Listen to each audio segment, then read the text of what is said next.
Hello, all, and welcome to another episode of Choose Your Issues, the podcast from the Objectivism Program here at the Salem Center at the University of Texas, Austin. I'm Greg Salmieri, as always, of the Salem Center, and with me, as often, is Ben Bayer of the Ayn Rand Institute.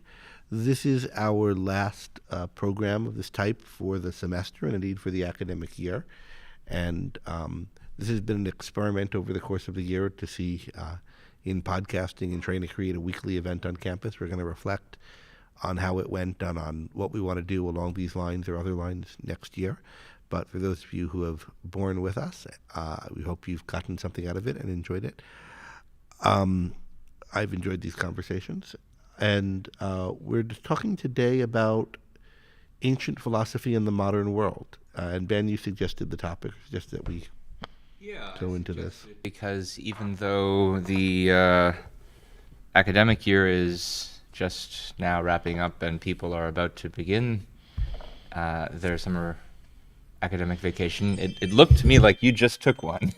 Because you and a bunch of my colleagues were all in Greece for a conference. Leaving you behind. Leaving some of us alone and behind. The home fires burning. the Britannia, as it were.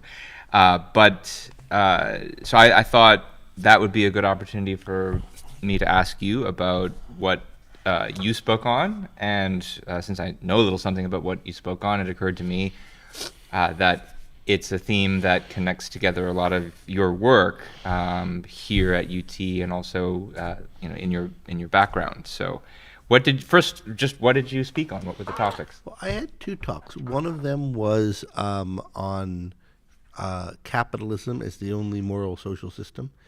This was an Ayn Rand con, one of a series of conferences the Ayn Rand Institute's been running for some years now, and in recent years they've had kind of a format where there are lectures on several topics that are given, and one of them's always on capitalism, and typically is Yaron Brook giving it, but Yaron wasn't available for this one, so I was asked to do the capitalism talk, and I wrote a new talk for the occasion, coming at the issue from a somewhat different angle. I assume it'll be posted on the web eventually. So that was my talk as part of the main body of the conference.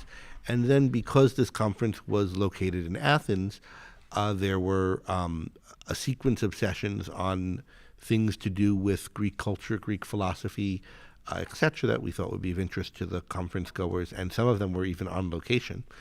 And I got to give a talk, one of two given at the site of Aristotle's Lyceum. Very cool to be there. And mine was a talk on Aristotle and Ayn Rand on man's life as the standard of value. So basically on similarities and differences between their ethics, but focused on this idea of there's a standard of value, and the standard of value is this human way of life. Okay, so I want to come back to ask you more about both of those talks, but just by way of giving the audience some background here, tell us more about your background on Aristotle. I know you wrote your dissertation about him. It was your main area of focus in graduate school. Why did you decide to study Aristotle, and what did you get from it basically when you were in grad school? I had a few reasons. Part of it is personal, and part of it's sort of more universal. I'm not sure how interesting the personal part of it is, like why I decided Aristotle.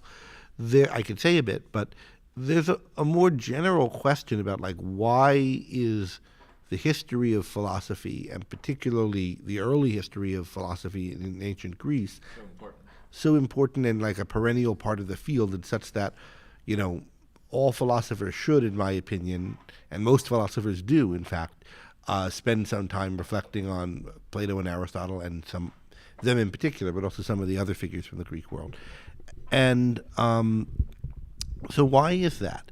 Well, I think a couple of reasons. I mean, philosophy is in a certain way timeless. It incorporates information from history, but it's really about the kind of fundamental questions, as I understand it, that human beings face, that we have to assume answers to in our life across the board. And those questions can be formulated and grappled with at any time. And so people who formulated and grappled with them in the distant past are as fair game and as worth thinking about as people recently.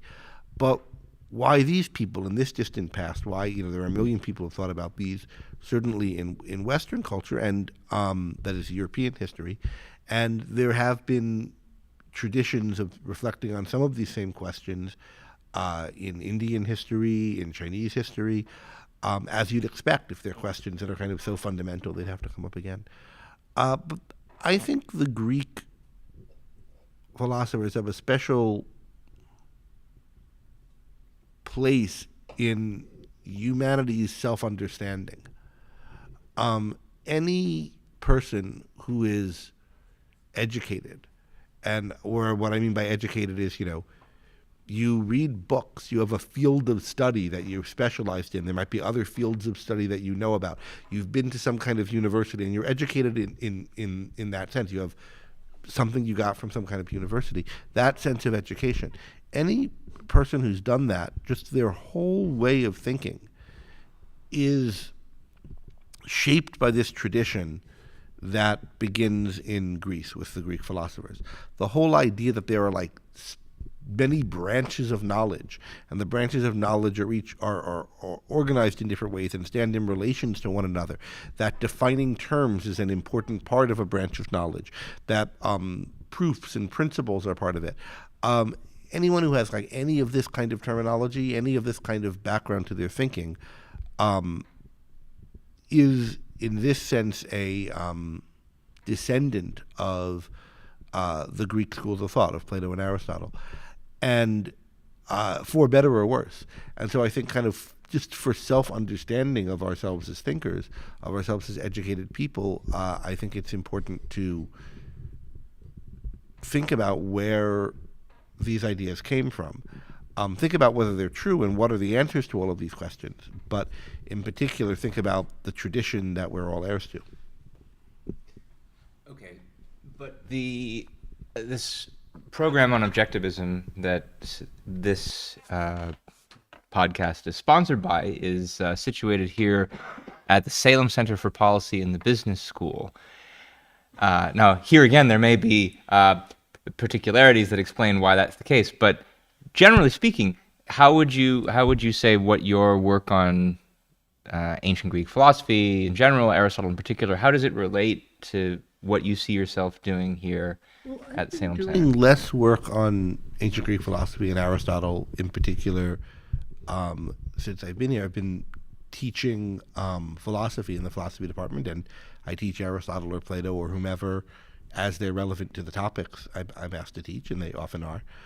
But I haven't been sort of focused in my teaching on ancient philosophy, and I haven't been focused so much in my writing on it since I've been here. But there is some in it for the reason that, well, one's biographical, that I have a background in this.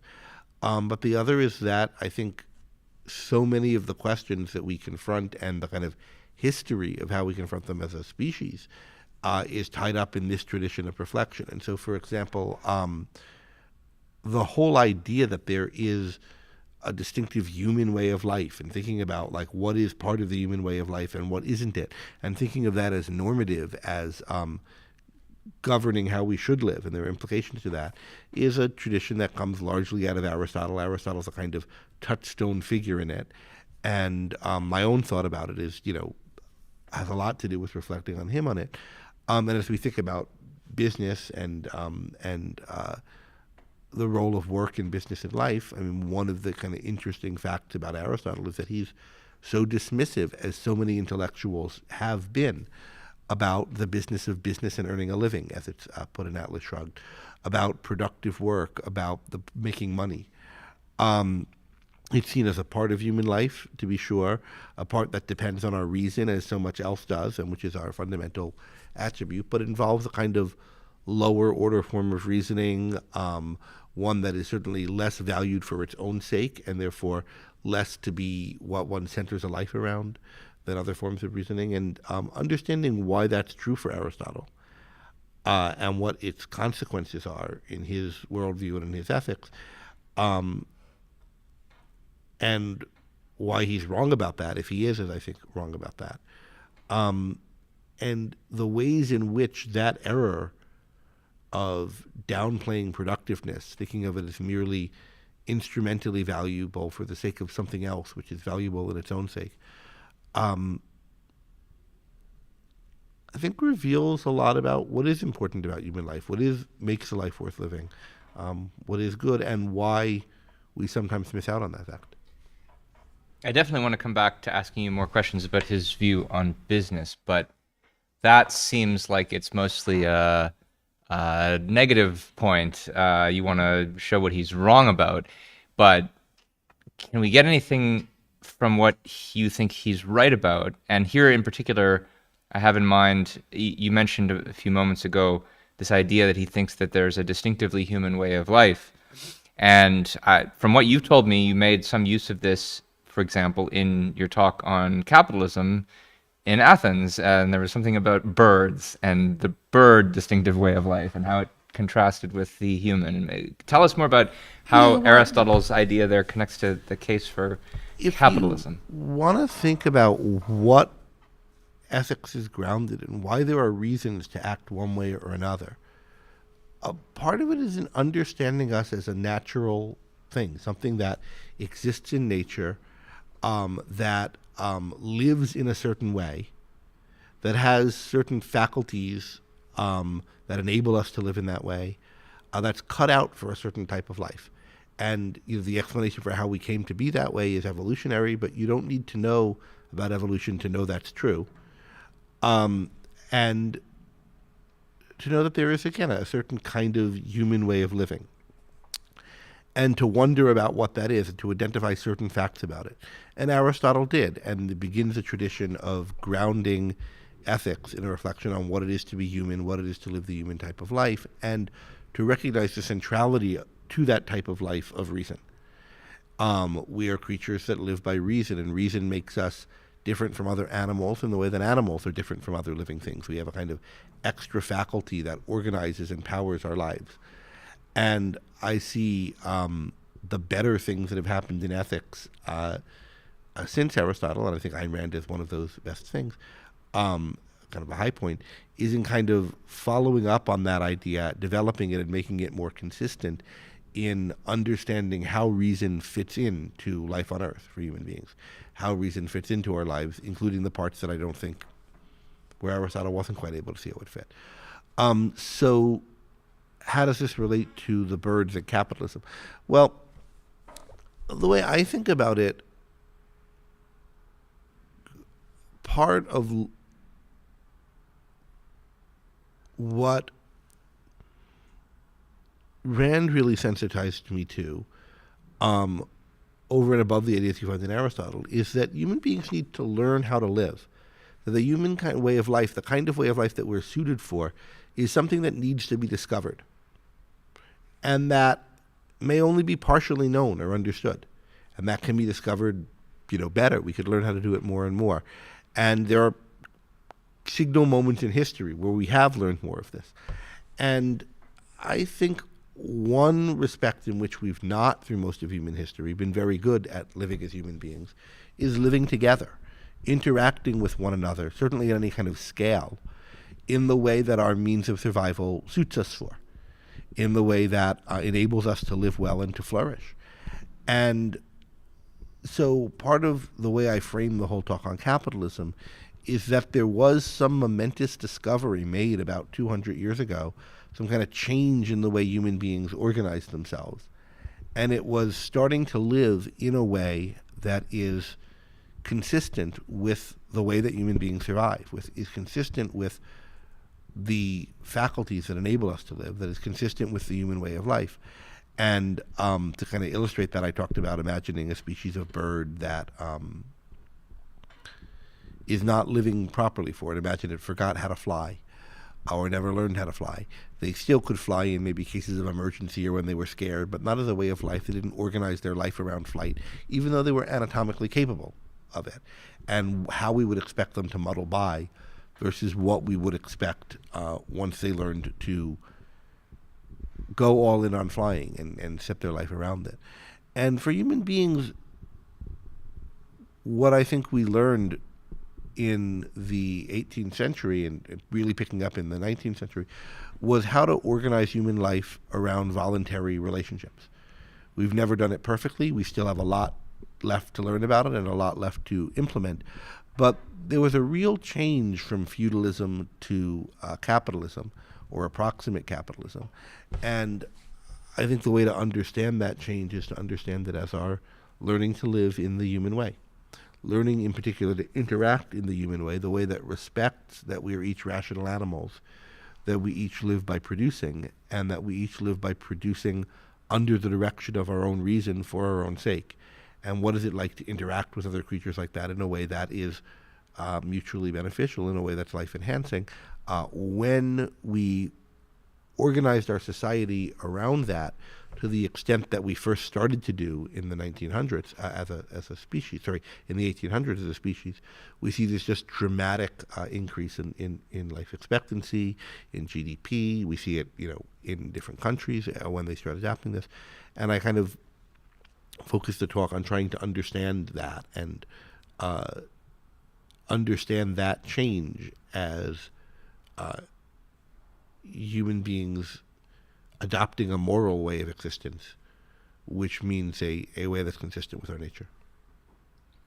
So it sounds like, generally speaking, the idea is Aristotle recognizes that there's some distinctive human way of life that has normative implications for what makes for a good life or a bad life. You think that what that distinctive way of life is has implications for the importance of voluntary relationships and capitalism. He maybe didn't see that himself. And part of that is because it has... there are reasons why he doesn't, but part of it, one important part is the importance of production as... I was going to ask about that, because you'd said something a few moments ago about how he had some view of means and ends, and it was related to his view of business that... Well, maybe we should say a little more about the positive first of what... So one of the things that I think is really significant in the Greek philosophers, this is Plato as well as Aristotle, is they're really self-conscious for the first time about the power of abstract reasoning, that there's something that's going on. There's a project of seeking very wide and very deep explanations for things and systematizing those explanations. And the kind of model for this is the kind of proof systems in early geometry. They're very impressed with that kind of use of reason. And they have the idea that we could get that everywhere, or at least get that kind of rigor, depth, and universality in a lot of our thinking where we don't already have it. And they were impressed with that idea even when they didn't recognize ways in which it could be practically useful or productively useful. They didn't have the idea that doing this will transform our way of life in the sense of where we get our food or how we organize our society, but maybe the society, but where we get our food, how we live, how we survive. They didn't have the sense that tremendous breakthroughs are possible there or related to this. But they had the sense that, and again, this is both Plato and Aristotle, now that we are secure, able to feed ourselves, stable, as a society, we have this ability to kind of go deep on things, really kind of understand them. And there's a real great value to that kind of thinking. It's something special that we're capable of as human beings. We're fully exercising our humanity when we do that. This is particularly in Aristotle. But Plato, again, is really impressed with this kind of thinking. And they're trying to understand the role it plays in life, and they see it as essential to life. It's kind of essential to what it is to be a human being, to do what it is that human beings do. And again, they're trying to place that into human life as a whole. And I think there's something right about that conception of reasoning, that stress on depth and on universality, that stress on seeking kind of understanding of things rather than just pattern recognition and prediction, that was a kind of promissory note for a kind of understanding in relation to the world that we didn't achieve as a species until much later. And how does that relate then to the distinctive way of life and its implications for political systems? The question I was asking earlier was about what was the mistaken assumption that he made about the nature of business, why he thought the certain relationship between means and ends stopped him from appreciating the mistake for the facts both, about capitalism that you for both Plato and Aristotle. This kind of thinking becomes an end in itself. And certainly for Aristotle, they don't see that there can be any output to it. Plato imagined some kinds of outputs to it, but they're not. They're more in terms of political organization than anything else. They're not in terms of material progress, a little bit, but not very much. It's thought of as an end in itself. It's thought of as kind of what God would do. God who doesn't have basic material needs to care for, to look after. And so there's a kind of bifurcation of what's going on in the human life activity. There's a whole bunch of parts of it that are kind of mutually supporting, but ultimately there to keep us alive and keep us comfortable and give us leisure time. So a lot of our abilities are to make that possible. And then with this leisure time, we're to do things that are worth doing for their own sake. And among the things, the principal thing worth doing for its own sake is this kind of contemplation of deep truths, this kind of science. And that's not seen for Aristotle as making much of a contribution back to the rest of life. And most importantly, it's not seen as good because of any contribution it makes back to the rest of life. It's good for itself and for its own sake.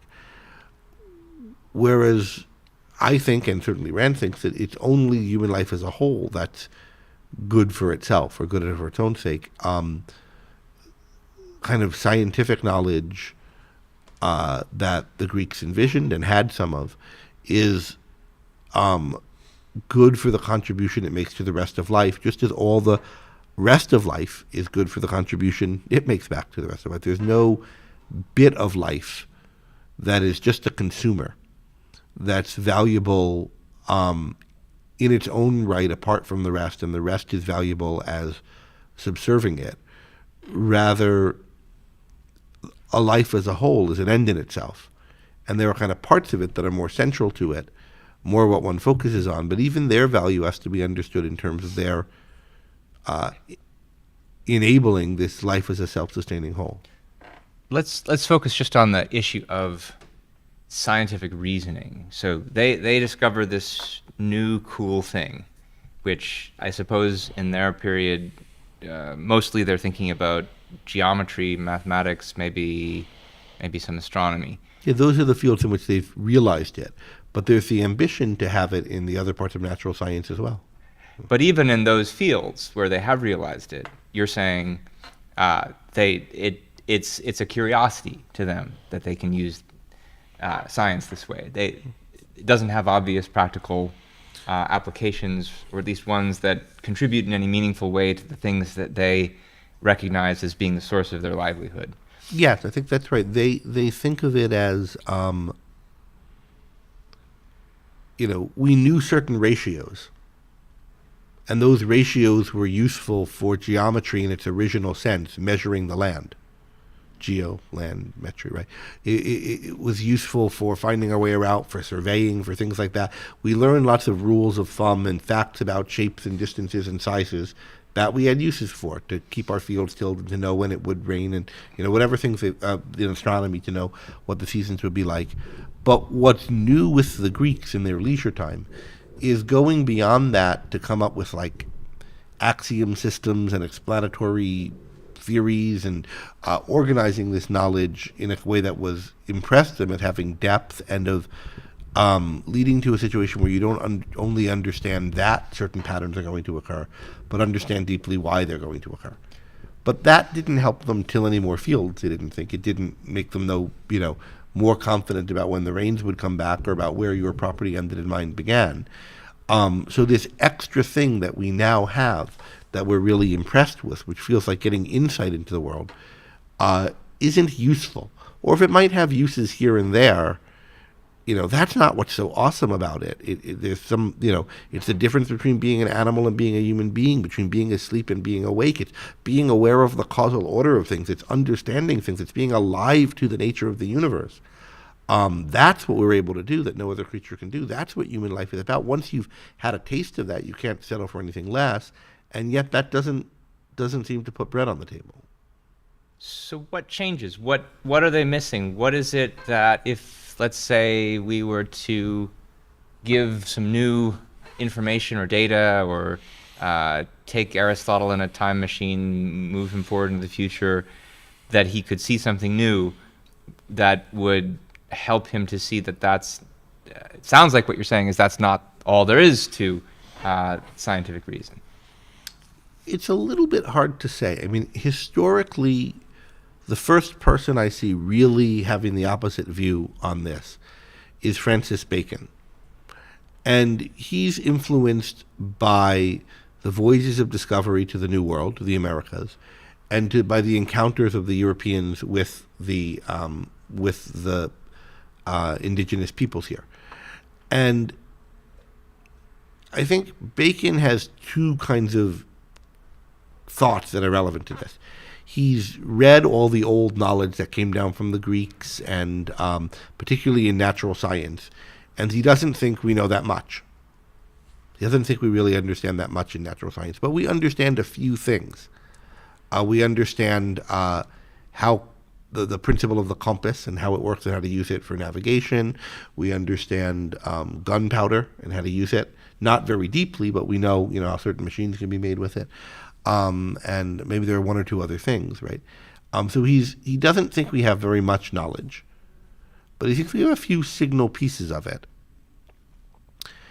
And he thinks that because of this, we seem like gods to the peoples of the Americas, we Europeans, that is. Or we're in this godlike position with respect to them. We're able to do things they couldn't even conceive of, live in ways they couldn't even conceive of.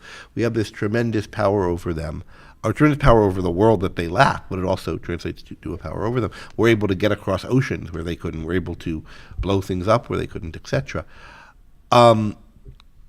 That suggests to Bacon that knowledge is power, not just in the sense that each piece of knowledge has some practical use. You can make a gizmo or gadget, but that understanding can be kind of give you a transformative power, make you almost like a new kind of species relative to other people. And we're only at the very beginning of having some knowledge of the world, we Europeans of Bacon's time, so that if we really get the kind of deep knowledge that the Greeks were aspiring towards of nature, which he thinks we have reason to be able to aspire to, and he has some ideas of how we can get more of it. That will not be useful only for its own sake, as just kind of fun or intellectually edifying, nor is it that it'll be good because it'll power specific, concrete, productive projects we might have in mind that we might go seek the knowledge out for. But rather it will make possible a kind of control of the world and control of our destinies that we won't be able to envision in the concretes before we get it. It'll make possible a kind of transformation of us into gods. It'll make possible future people who get this knowledge being as different in their relationship to the world as present Europeans are, present of his time, as the present Europeans are of the native indigenous peoples of the Americas. So that there's that kind of insight that Bacon had. That was one of the early stages in, I think, the kind of historical shift that is early modern science, and I think is very much related to the formulating of the principles of rights that led to capitalism. But why did Bacon see that and people hadn't seen it before? Part of it is an encounter with people who know way, way less than you do about certain things. But I mean, Aristotle was aware of nomadic tribes up north, the Scythians and so forth, and that didn't impress him in the same way. So I'm not sure if it's something he encountered about the world or why it occurred to Europeans about the time and to not to them or anyone else sooner. Interesting piece of trivia about Bacon that relates to this issue that we're talking about right now. If you look at an edition of Novum Organum where he announces this thesis, the frontispiece is a ship ships. that's between two pillars, and it's supposed to portray a ship sailing between the pillars of Hercules out into the Atlantic, just like Christopher Columbus did.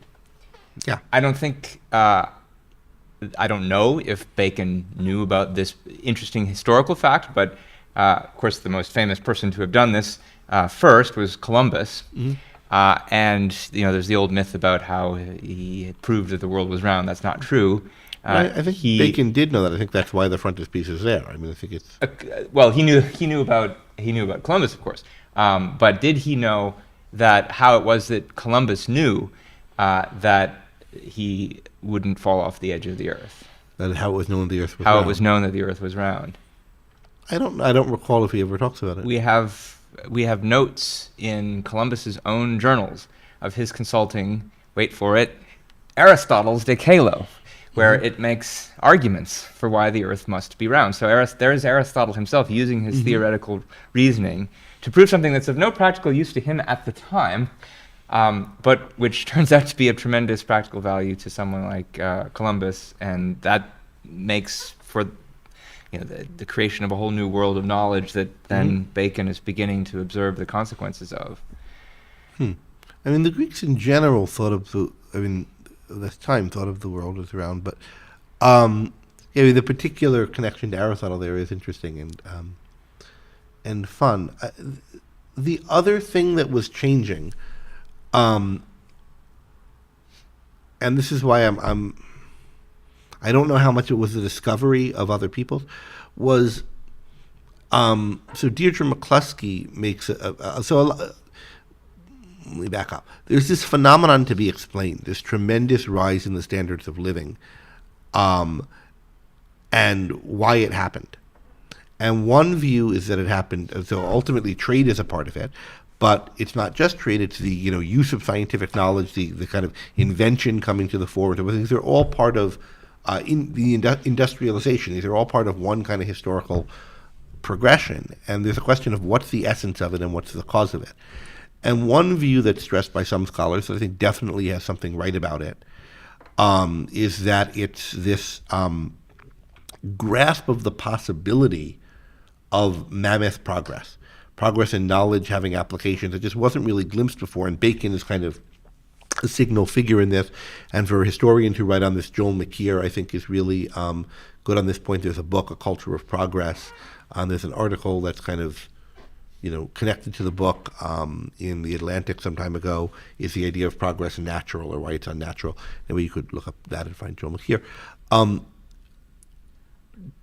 But the real enriching, the real invention starting to come fast and furious didn't come for quite some time, after Bacon. And McCluskey, another kind of person who studies this period and thinks a lot about it, has made the argument that I think there's a lot right about, that the missing thing was the embrace of what she calls bourgeois virtues, the shopkeeper and a business person's kind of mentality being embraced as good and noble and proper, and those kinds of people getting more acceptance and sway in society. And if you look at the way that a lot of the scientific revolution ended up occurring and how it led to invention, and the invention led to more science, you start to see a lot of kind of communication between, mechanics, people building things, and people who you'd think of as abstract scientists that you weren't seeing in earlier periods. So McCluskey points to this kind of cultural innovation. And I think that kind of cultural innovation was important. I think all of these things are part of one kind of shift that's happening in this period in human history. But then you think, why didn't this shift happen earlier? When could it have happened? What made it possible? And one of the things that's striking to me about the kind of classical period in ancient Greece is that you have this developing middle-class merchant culture. You have the kind of middle class, the burghers, the shopkeepers, the people who would be called the bourgeois later, developing, and you have a kind of aristocratic backlash against them. And unfortunately, the philosophers, including Aristotle, but certainly Plato, are on the side of the aristocratic backlash against this middle class. And why were the, modern intellectuals not? Why did that, break down? That I don't know the answer to. Was it simply the sociological factors that were stopping people from seeing the practical value of scientific reasoning, or was it also that you needed to, science itself needed to advance to a certain point where it became clear that it was the science that was having this impact? I think both. I mean, I think it did, but the question, I mean, there's a question I don't know the answer to historically about how all these factors interacted over the course of the couple of hundred years, or between roughly Bacon and the Industrial Revolution. And what I think, zooming out, you can see happening is a kind of embrace of reasoning, embrace of experiment, embrace of reasoning over faith, embrace of an experimental method, which is new, and an embrace of the idea of using progressive knowledge about the world industriously. And how those three are related, and how they kind of, which came first and how they spawned one another, is a good question. But even the idea of experiments, I mean, an experimenter is getting his hands dirty, he's working, building, doing things. It's not like you had none of that in Greece, and you had some of it even in Aristotle. Not exactly experiments as we think of it, but, detailed, thoughtful reflection on how exactly to go about the business of dissecting animals so that you learn about them properly. But there's a kind of, it's just a question as to how this new mindset took hold, and what were the leading threads of it. Here's a couple of anecdotes just to toss into the mix for thinking about this. One is something like, the way you describe the way the Greeks thought about science in the ancient period is a kind of a curiosity, and so I think about something like Hero's engine, which you probably know about, this little toy steam engine that they invented at the time. But it was little, and it was a toy, and you couldn't scale it up to do anything productive, like to make a locomotive or work in a factory that helped manufacture textiles. What was it that you needed to be able to scale that up? At the end of the day, you didn't get it until the 19th century with innovations from Watt, and Watt had studied Newtonian mechanics. And there's also a whole other interesting sociological story there about how he learned it, because you didn't have to go to university to learn it. You could go to coffee shops, and people were like teaching little courses on Newton's physics in coffee shops. But Newton is a major figure here in this story, because what he does characteristically is to take mathematics and use it, apply it to physics in a way that literally brings the heavens down to earth. Of course, in the ancient Greek cosmology, there's basically a different kind of physics operating above the moon versus below the moon. Yeah.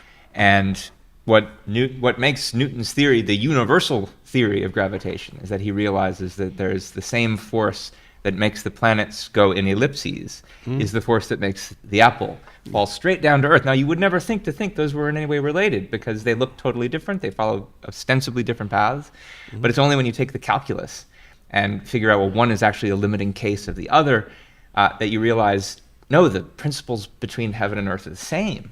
And now there's this universal mechanics that we can use to understand how things move. In other words, by looking at the heavens, we can figure out how things work on earth, and that means all these observations that the Greeks made for hundreds of years, that's all feeding into our physical theory now. We can now scale the engine up to be something productive and raise the standard of living, and many, many, many other applications. I mean, the question is, I don't know how much of the scaling was only, and at some point you would have needed Newtonian mechanics. How much more could you have done than Hero did without it? And how much would the effort to do it in a culture that was trying to do it have, had the factors needed to discover what's missing? There's a kind of chicken and the egg issue here, or the way to put it is there's a complex system of learning and development, a kind of flywheels that get going. And they get going at a certain time, and it's not all the bits of why aren't clear. Part of it is, ideas drive people and they drive history, therefore. And so you can think in some sense it's the abstract ideas and values that drive everything. But there are lots of questions about how. What's the mechanism by which they do it? To what extent is the ethics following on changes in metaphysics or views of science, and to what extent are those driving, or rather is changes in ethics driving us to value research, value hands-on kind of research or practical applicability in a way that adds a kind of dimension of error checking that was missing before, and that then makes the science more rigorous. And there's a lot in the detail of the intellectual history here that I think bears scrutiny. But I noticed Michael has been wanting to get a word in. So I'm trying to understand how it was possible for people in general to either be amazed by abstract thinking without an apparent purpose, and some people who couldn't care less. And because there cannot be such a thing as innate value for abstract knowledge, because I can see people who don't value it. So why do you think that the Greeks valued it so much? Was there something in the culture that somehow primed them to do it subconsciously, or was it just randomly that those people just liked it? Wasn't part of the answer to that question going to be, well, why is it that they had this science to appreciate in the first place? Because you might have had many other cultures, peoples around the world, if they had the same science, they would. Some of them, the ones who had the leisure to do so, would have been fascinated by it as well. But some of these sciences only developed for the first time in the Eastern Mediterranean period. I mean, it's not so much. It's not only the Greeks versus other cultures, but it's these people versus other people. It's not like everybody was excited by this, right?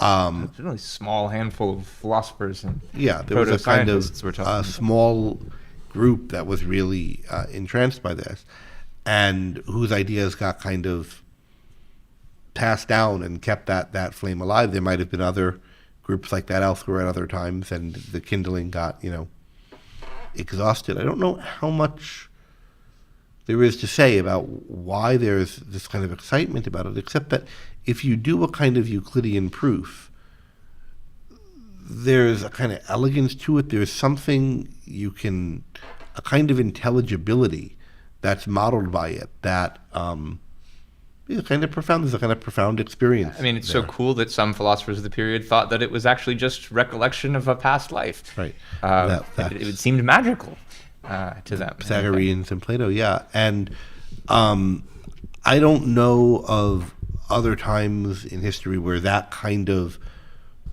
proofs and things like that were discovered. And there's philosophical traditions and even some kind of early logic and such in the Indian world prior to the Greeks, and in East Asia, in China. But I don't know, and this is just, I don't know, that there's this kind of interest in geometry and proof systems.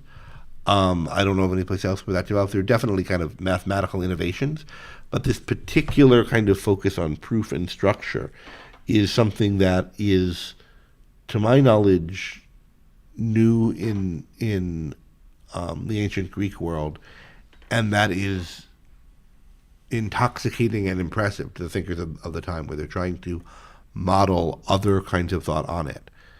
And in particular, the definitions start playing a central role in modeling other things on that. And part of what's interesting about that is there are so many things that were presaged by Aristotle about how bodies of knowledge can be structured that now it seems obvious that they can be structured that way, particularly medical knowledge or knowledge of biological things, where they didn't really have it. Like a lot of the idea, Aristotle gives an example of kind of scientific or more human, deeper way of knowing, where you understand about a disease what it is, and therefore why a certain cure will cure it, rather than just being able to predict or noticing, people with these symptoms and this condition, this helps them. And we think, yeah, that's right. Like you learn that this, sickness that originated in Wuhan, China, it's COVID-19, a particular virus, and it has a spike protein, and because it has a spike protein, this or that vaccine will help it or whatever. Or you learn about AIDS, this syndrome where people suddenly, are getting sick from all kinds of other sicknesses, that it's this particular virus, and therefore antivirals will help and so forth. You think, yeah, of course, that's how medicine works. Malaria is an infestation with a certain microorganism, and quinine kills that microorganism, and that's why chewing this bark causes it. But at the time when, Greek doctors and Greek philosophers were speculating about this kind of knowledge, this kind of systematic knowledge, none of the things they thought were examples of definitions of diseases in deep terms were true. It was, he's bilious and so forth, and the north wind blew on him. But their definitions of certain geometrical concepts were still right. True. So they had this idea of definition and proof and kind of a systematic understanding in the mathematical realm, that they had the idea of porting it to the physical realm. And they had attempts at doing that, which were sort of non-starters, really. In biology, at a kind of grosser level with the function of different systems, Aristotle was much better and did have what I think is actual knowledge there. But in terms of medicine, which was a common example of it, they didn't. Yet we later got the kind of knowledge that they were fancying themselves to be on the verge of, and it gave us this kind of tremendous godlike power over life and death. I want to bring this back to Aristotle and to his ethics, because you have now explained how Aristotle, even though he thought there was a distinctive human way of life relative to normative fields, I think he had some of that, what that distinction is, wrong. You've now explained that he didn't quite appreciate the productive power of scientific reason. You'd also mentioned that he had some kind of antipathy to business. I'll add one more point to the mix here, which is that, and here's a case where it's pretty clear, at least to me, why he wouldn't have, why he wasn't a defender of anything like capitalism in his period, and that's that he was an advocate of slavery. Now, his reasons for advocating it were very different from latter-day racist advocates, but well, they weren't that different. Tell us more about what his reasons were and how they connected to his thinking about.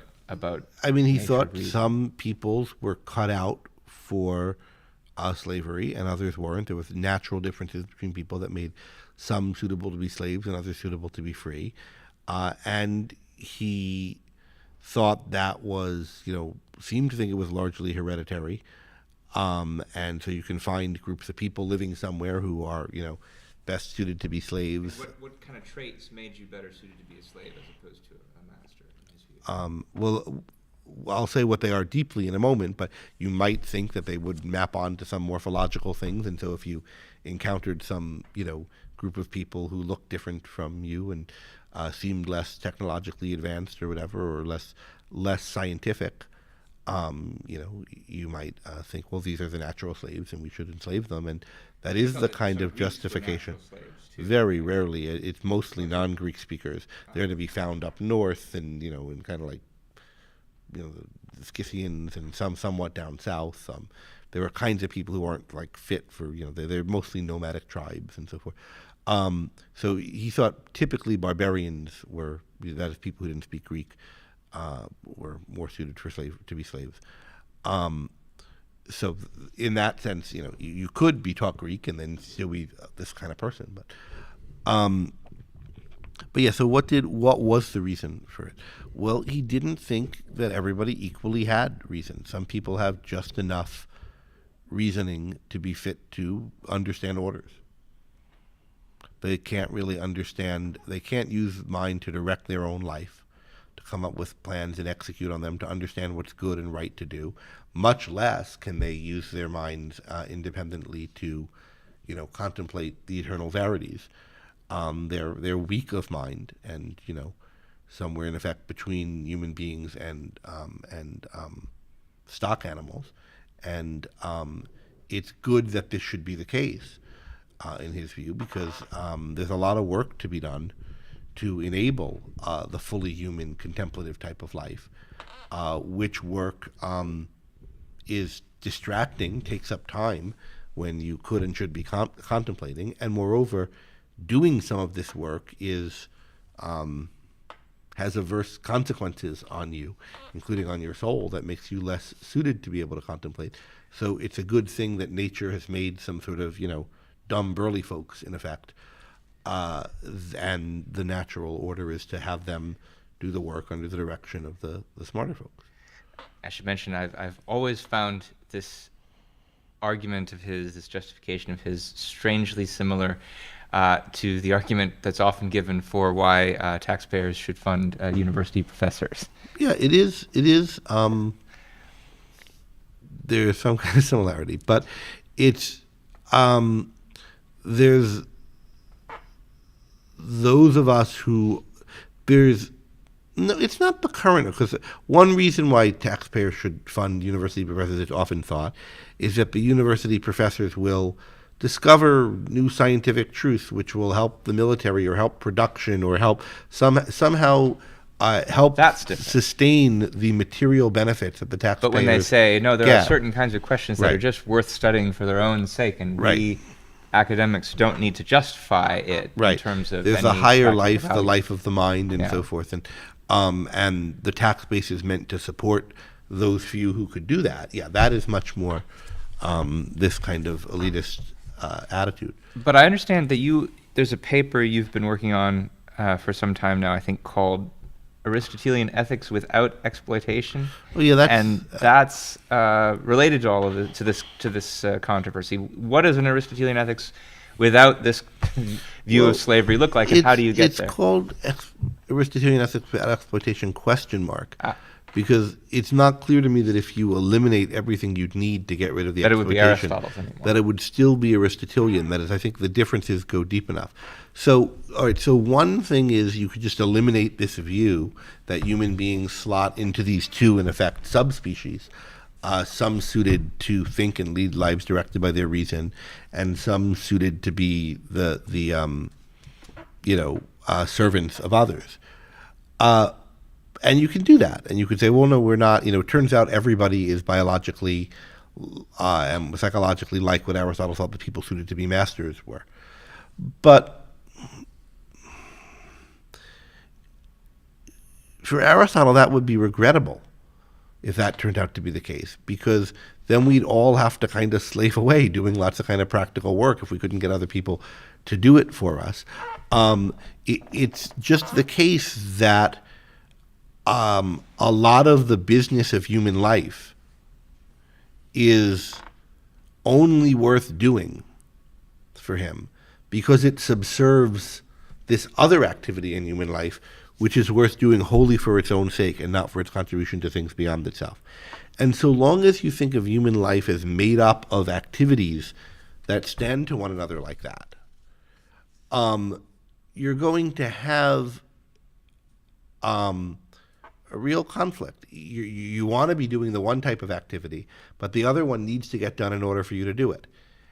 And if you recognize that people are alike in their abilities enough, and you're just enough to think you can't, exploit them to do it, well, then you'll be, doing the one thing 9 to 5 in order to afford yourself the leisure to do the other in the evenings or on the weekend. And of course, and we add to it, not everybody likes doing, math proofs and incorporate, thinking about the eternal verities and so forth. And if you think that that's the only kind of thing worth doing for its own sake, or that and a few other exalted activities, but some people actually prefer to run a business, well, then those people must be kind of depraved. They're missing out on what's best in human life. And what I think Aristotle is missing with respect to human activity is much like what he and the rest of the Greeks were missing with respect to universal laws of motion.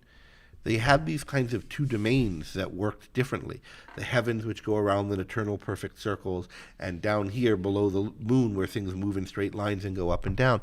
And likewise, they had two kinds of, human activity. One kind that ponders itself in an eternal circle, good only for its own sake, but not for what comes out of it, and the other kind which is good for the sake of things beyond itself that it serves. What I think is needed is an integration of those two types of activities. Contemplation, science, mathematics, deep learning of truth contributes not in small incidental ways, but in profound life-altering ways to business and earning a living. And business and earning a living has in it much of that kind of thought from deep science, that the same muscles, the same kind of thinking, the same kind of humanity is present up and down the scale in different ways, in different forms, in some cases at different scales, but all throughout the process of human life, the process of discovering truths, of discovering deeper and deeper truths, of using those truths to reshape our lives, to reshape the world in accordance with our values, to formulate new ideas of what kind of things are possible and then find ways to pursue it. All of that is kind of one process that takes manifold forms, but that uses the same basic faculty of getting deep insights into things of a kind that's maybe particularly perspicuous in these mathematical proofs, but can then be seen everywhere once you've grasped it, and once you've grasped how it can apply everywhere. And then all the different discoveries in the different fields enable and empower and contribute to one another, integrate into a whole. And once you have that kind of view, then that one person wants to study particle physics and another person wants to start a business and another person wants to invent something, which maybe then will be the business on someone else's business will be based around and so forth, are not, and that somebody else just really loves baking or whatever activity. These different activities that you can choose to do with your lives and that you might have different aptitudes for different people, one from the next, aren't some of them exalted and to be subserved by the others, and others just servants to those exalted ones, but they're all members of a self-sustaining whole. So if there were some philosopher who came along, let's say, and united these two previously thought to be completely disparate realms of mental functioning, she would in effect be kind of a Newton of philosophy and of ethics. So you're alluding to Rand here, and in a way that's right, but it's not like she came out of nowhere. There was Bacon, and there were a string of thinkers who understood industry as a real value before then. Locke, for example, as we talked about in our discussion of individual right the other time. So it's not that everything stood in this, where the Greeks left it. Newton wasn't. Newton also came after either. Galileo and others. But what I do think of Rand as having done, she describes the theme of Atlas Shrugged as the role of the mind in human existence. And I think what she did in a way that no one really had before is appreciated the full integration, the full majesty of what reason is in the depth that it was exalted by the Greeks, and how it's the same faculty that at work in building an inner spring mattress and in creating a great work of art and in understanding the principles of physics and philosophy. Let's talk about at least one more thing that she had a lot to say about that Aristotle didn't, that I think must have made a difference for there are differing approaches both to ethics and to politics, and that's the role of choice or free will. The ancient world generally, this isn't just Aristotle, but like prior to the Stoics, there's not really even a question in philosophy of, is there free will or is everything determined? And then once that question is on the scene, it's because of the Stoics, who are determinists. And Rand, on the other hand, I mean, is living many thousands of years after this is a question.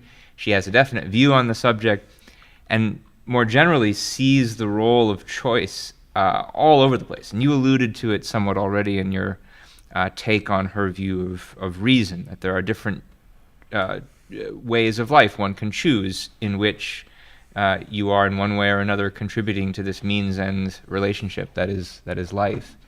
And she thinks that ethics generally is about a chosen code of values that helps guide your choices.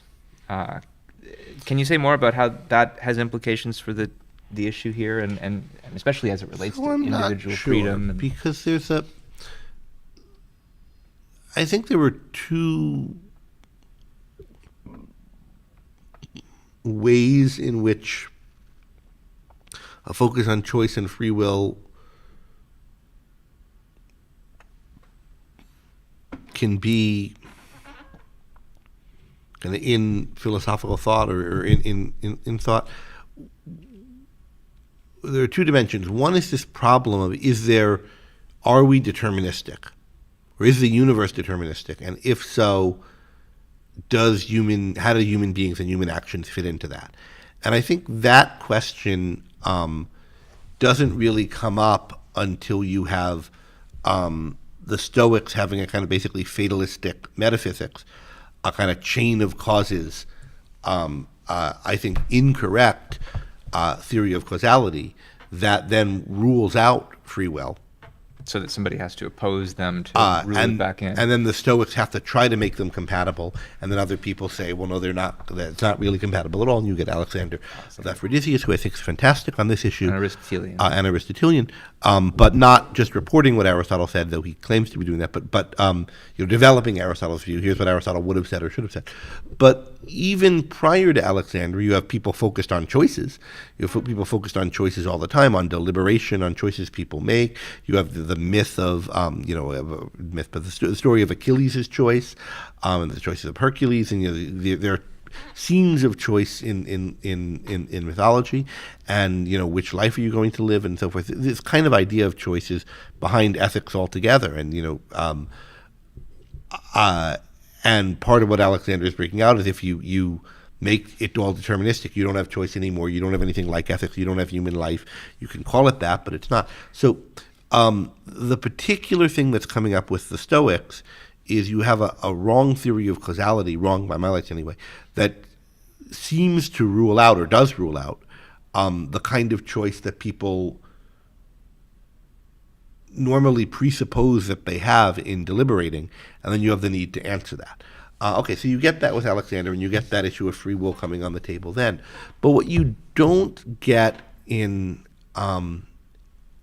Alexander's time, this is like 200 AD, and you don't get with the Stoics, I think, really, is a wider range, or the responses to the Stoics, a wider range in the view of types of life possible to somebody than you had before them. There was, some people are farmers, and some people are, you have like a pretty small, put it this way, Aristotle thinks of there being basically 3 types of life, maybe 4. Life of pleasure, life of honor, life of virtue, and life of reason. Well, the way he puts it is there's the life of gratification, which is life of pleasure seeking, the political life, which is a life of being involved in the affairs of the city, and there's some question as to whether that life is aimed at honor or virtue, and the life of contemplation, and then there's the life of money making, but he quickly dismisses that as, you have to be depraved to seek that kind of life if you had any choice.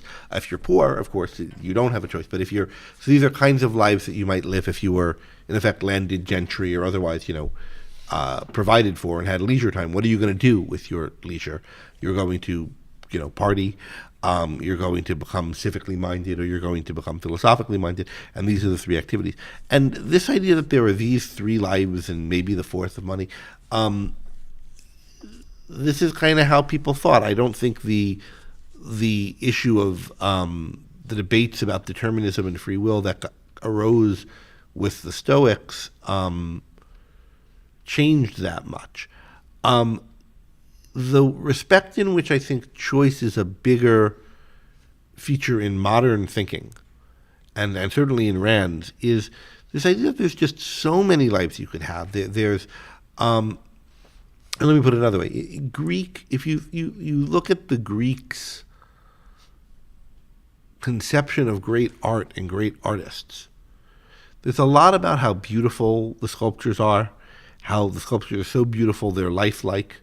They can come to life, is the myth of certain sculptures. There's a lot about how well constructed certain plays are and certain buildings, but you don't get an emphasis on the individuality of the artist, that this sculptor had a certain thing that was just, it wasn't how beautiful his sculptures were. These two guys, they're equally beautiful, but their sculptures, but this guy's sculptures has his personality marked on it.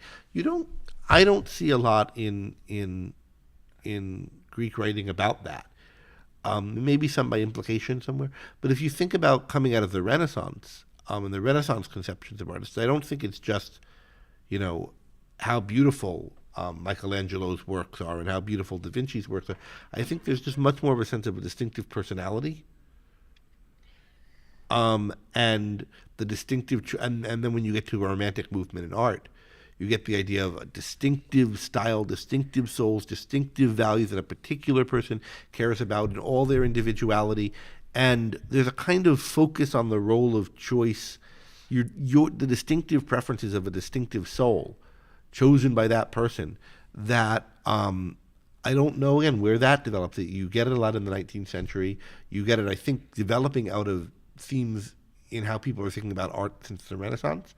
But I'm not sure exactly where. But that's a definite contributing feature to Rand's views of choice. And there's also a lot going on in the 19th century in philosophy with regard to questions about free will and determinism that dovetail with that. Like, think about Dostoevsky, for instance, in Notes from Underground, where the underground man is talking about the social theorists of the day who propose universal determinism, like various utilitarians and socialists, and he just rejects it and says, I can decide to be completely irrational and believe that 2 + 2 = 5 just to prove them wrong. Right. And so you get this sense in Dostoevsky that there's these basic choices you can make about your whole outlook and way of looking at life, and he even seems to kind of like the fact that we can choose to be completely irrational, but that's something that Rand also had a perspective on, that there were these fundamental choices of mindset that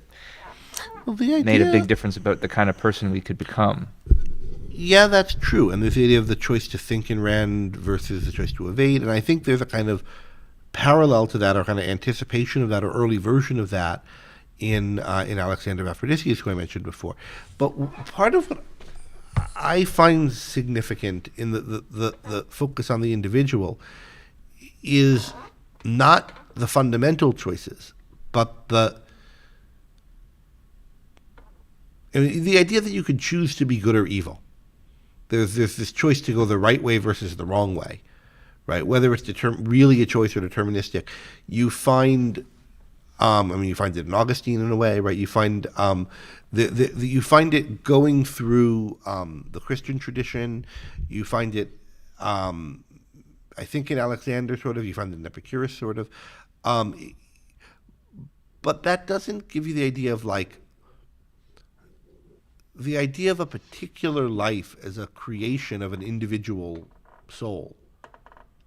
And part of living well is having the distinctive work of your distinctive perspective and sensibility and soul and life and what you've chosen. Not just that it's good, but part of its being good is that it's yours. It's not stale. It's not the repetition of the same good thing that people have been doing for millennia. That there's a kind of freshness, a kind of mark of distinctive soul, a kind of creativity. That feature, I think, is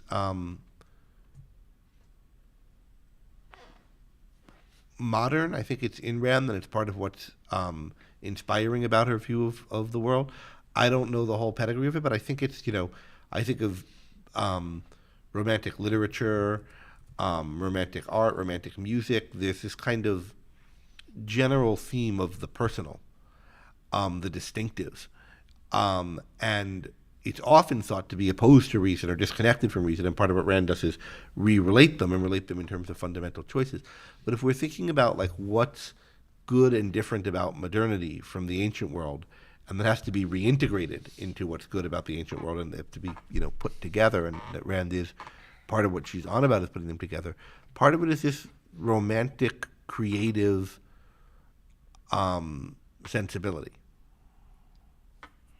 Yeah, on that, since you mentioned Augustine, just to underscore your point that view on creative self-making that you just described is so modern.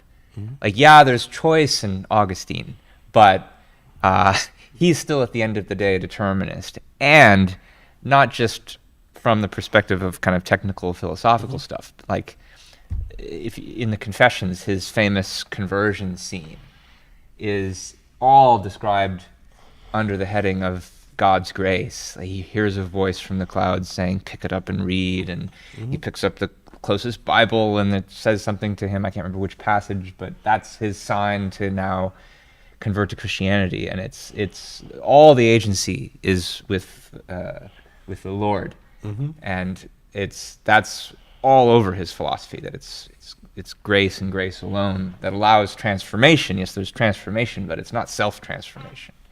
But even if there was a choice there to listen to God or to disobey him, even if that was real free will, I know you interpret Augustine where it's not, but you have a version of him where you either, you heed the call or you don't, and it's up to you. But there's still this binary, right? You might say it's a fundamental choice still. Fundamental to you, godly or not. But being godly is conceived of as being this one way. There's definitely different ways of being, yes. And being not godly is conceived of as being this other different way. So you're being godly. I think this is what you're saying.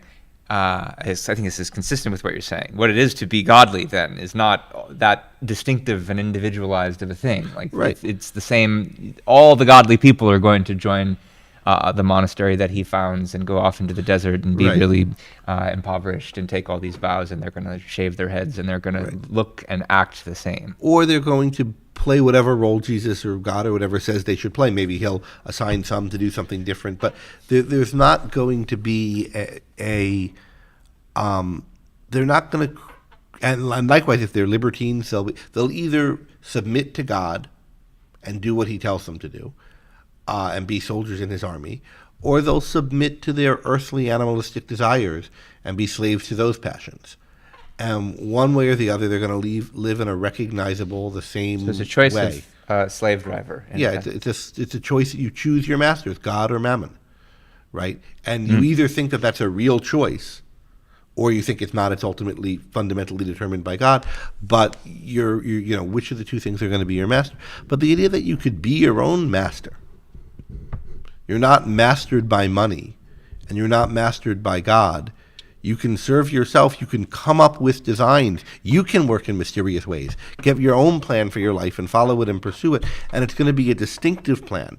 It's not just perfecting human nature in yourself, like maybe the best version of Aristotle would have it, but rather to perfect human nature in yourself is going to look different in you than in me than in a third person, because part of what you're doing in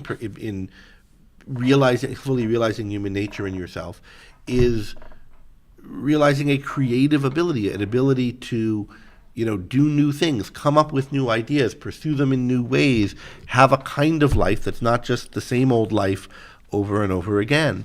It's not static, it's dynamic, and it's dynamic in a way that, we could say certain changes are better, and, things are changes for the good versus for the worse, but they're not always going to look concretely the same all the time. And the deviation in them isn't going to be due to accidental features or faults or something like that. It's part of what it looks like to be thinking and active is that you have a life that bears the marks of your distinctive workmanship. And it'll be different for each person and at each time and so forth. That element of individuality where you can, part of what you value about an artwork is the distinctive marks of the distinctive creator, and part of what you love about a person is what's distinctive about them, and you can say, oh, that's so-and-so. That turn of phrase, that distinction, that way of moving through the world. That, again, is modern. And then to see that as the workmanship of reason is, and how that can come from reason. That's so Rand. Yeah, that's so Rand. but there's this kind of modern value of individual expression that is part of this transformation that we talked about. One of the other ingredients in the kind of modern transformation, along with valuing industry. And I think it's related to valuing industry, but it's not the same thing. Because a big part of what capitalism involves is creating a marketplace where people are free to create brand new products and services and goods. Pride in your own particular work and what's distinctive about it, which is something Aristotle's aware of. He talks about poets loving their own poems best and so forth. But entrepreneurialism. Yeah, there's somehow it's different. It's not an emphasis in the ancient world. At least it's not an emphasis in any of the ancient philosophers in the way that it is. I think in the modern, particularly in the modern appreciation of art, and certainly in the romantic and post-romantic appreciation of art, this idea of the particular soul with its just particular style, and one, I think, interesting avenue for the history of ideas is understanding when and how that came about and what its history is. Michael's back. So I have a question regarding how modern people, if they explicitly have reverence for the ancient Greek philosophy. So a couple of years back, I asked a very important journalist in my country about principles he applies at work. And in this context, I explained to him that I really like Aristotle. Mm-hmm. And his only response was, ignoring my question, I shouldn't follow anyone who lived life 2,000 years ago, because life is very different nowadays. Mm-hmm. And so I have the impression that many people today either have the view that we shouldn't listen to them at all, or people who admire them do it on a more superficial level. Compared to in the peak of the Renaissance, where it seemed like the whole society had some kind of admiration for the Greeks, an explicit admiration. I think today there's still some implicit one, but don't many people take them really seriously on their own. I don't know, Ben, do you have any thoughts about that? Well, part of the problem is got to just be that most people don't know a lot about what there is to know about the Greeks. And so if all they know about them is that there's some old guys who lived a long time ago, then yeah, why is that relevant to anything today? But that's one of many failures of our educational system, which if it's true that there were more people in the Renaissance who appreciated classical antiquity, it would be because of what was happening in humanistic education in that period. But then another point to make would just be, if the world has changed so much, why did that happen? And if it had something to do with things that the Greeks themselves discovered, well, then they must have known something that enabled us to get from point A to point B. Part of what's going on in the Renaissance period, the early Renaissance, is there's a recognition on the part of the peoples of Christian Europe that the ancients were better than them. The ancients knew things we didn't. We're able to do that. We are ignorant. And the best we can do in art is these, crummy stained glass windows where Jesus looks like, or paintings where Jesus looks like a grown-up, just, as a baby, just standing on his mother's lap. Like, that's not how people look. Like, this is crude, crummy, primitive by comparison to these pagans who came before us, who were just much better at us at things. They knew more than we did. They were more capable. They built things we don't know how to build. There was a kind of, and we want to get some of that back. And so there was a kind of inferiority complex, in effect, of with respect to the Greeks and the Romans, but they know things we don't. They have abilities we have. In some sense, they're better than. Of course, we're Christian and we're saved, so in that way, we're better than them. But damn, could they build things and make things, and did they know more about the world and about math and so forth than we do? So there was a kind of wanting to go to school on the ancients, wanting to regain what the ancients had, a kind of respect and reverence for them as masters of this world, in a way that we are just not masters of this world, right? And so you get this starting in the later Middle Ages, with just learning. People are trying to relearn what's in Aristotle and what's in the Greek writers of various sorts, and then you get this with the Renaissance in the arts, right? People trying to recapture the skill of figurative art from antiquity, and then at some point they've done it, right? And you have great masters of the Renaissance in art that surpass or equal the achievements of the Greek and Roman artists. And you have people whose erudition and learning is, at the equivalent of what the Greeks were, and who are seeing the kind of, folly of just, you learn a whole bunch of theories and you repeat them reverentially as the theories of these great ancient masters, but the best you could do to determine which one is true is to pick one of these pre-existing schools to tie your banner to or whatever, and you're kind of recreating one of them. We recognize that there's a lot wrong in all of them. They can't all be right. There's disagreement, and we can maybe do better than them. We're human beings like they were, and there's nothing kind of inherently better about Greeks than us. There are people born in our generation who are as smart as people born in any generation, and we can look at the world like they did and figure out what's true about it. And so you get this kind of period first of going to school on the classics. And then once you have generations that are well educated in the classics, and you get a kind of pushback against that, which is, okay, we've learned this, and the promise was that when we got all the information from the masters, we'd really understand the world, but the kind of knowledge we were promised doesn't really exist.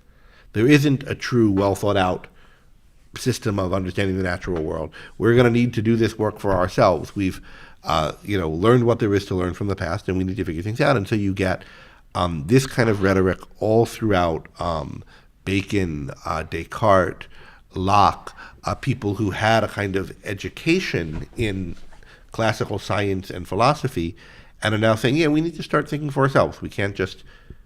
And that's especially intensified by the fact that the Greeks, especially Aristotle, are...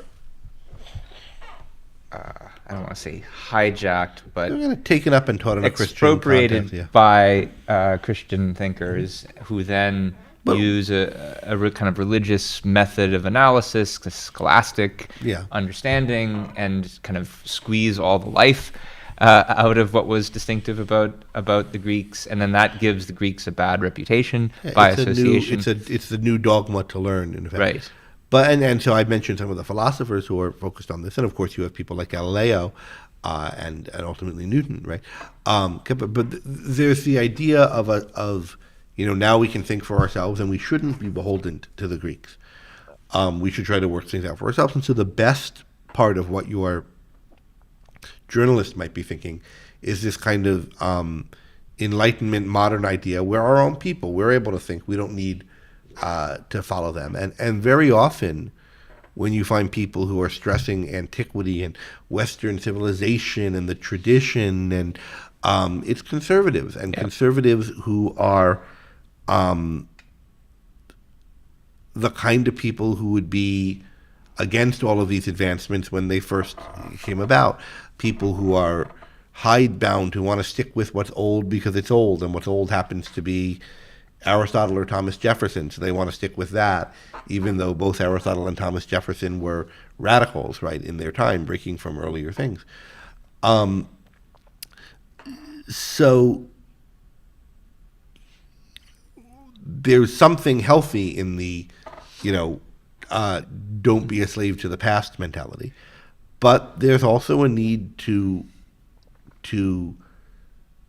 move forward well and intelligently.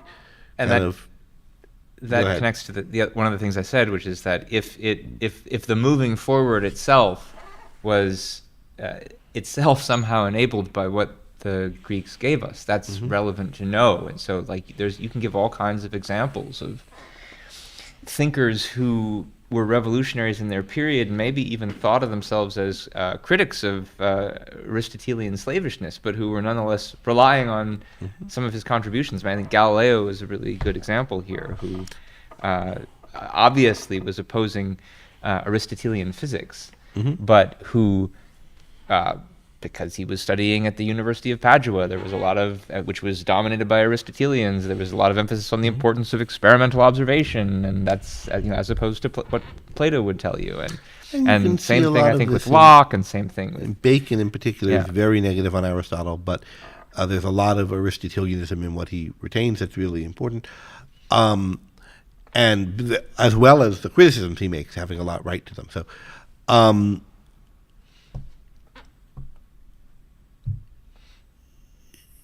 there's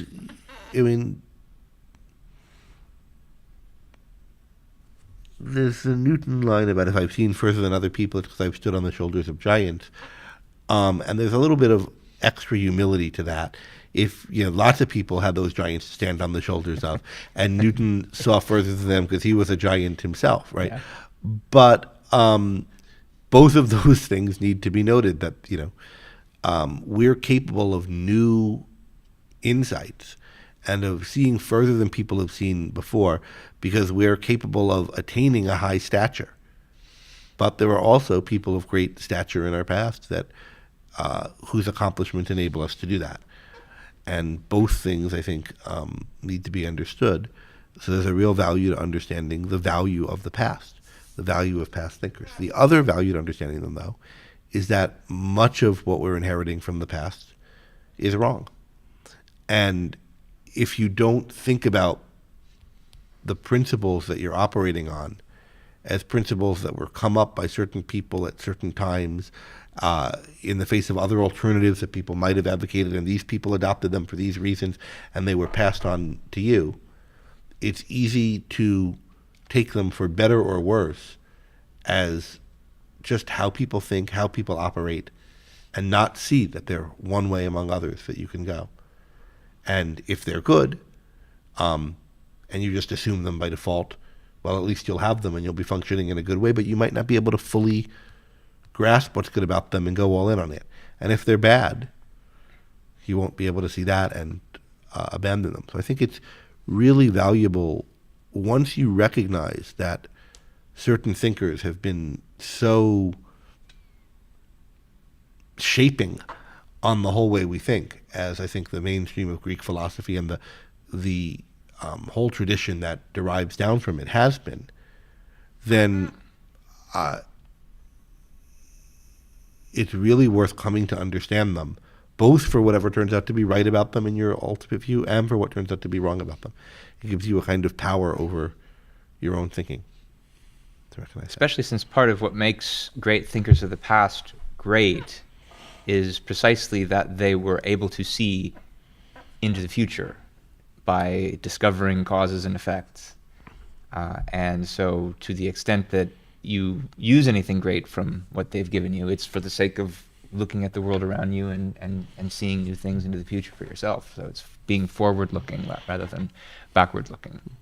Yeah, then there is a real difference between kind of slavish traditionalist looking to the past and trying to understand and improve your operating system and recognizing where it, how it got to where it is.